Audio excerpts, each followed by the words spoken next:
Busy schedule ఉన్నప్పుడు, ఎక్కువ walking చేయలేనప్పుడు, వాకింగ్ అనేది కాసేపైనా చేయాలనిపించినప్పుడు నార్మల్గా ఇలా నడిచేటటువంటి వాకింగ్, స్పీడ్గా నడుస్తారు కదా, ఆ వాకింగ్ కన్నా కొంచెం మంచి వాకింగ్ అనమాట. దీన్ని బ్రిస్క్ వాకింగ్ అంటారు.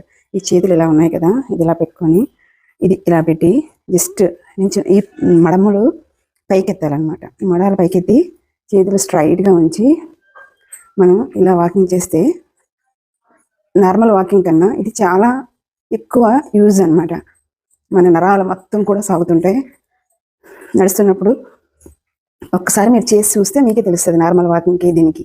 మన మడం మీదే మన నటక అనేది ఎక్కువ బరువు మొత్తం ఉంటుంది కాబట్టి మొత్తం చూడండి, ఈ చేతులు పైన పార్ట్కి ఈ చేతులు అనేది నరాలు పైకి సాగుతూ ఉంటాయి.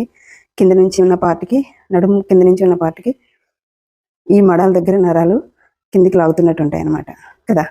అందువల్ల ఇలా చేసే వాకింగ్కి తొందరగా చెమట అనేది తొందరగా పడుతుంది. ఒక్కసారి మీరు చేసి చూడండి. నేను కూడా రోజుకు 10 నిమిషాలు చేస్తే చాలు ఇది.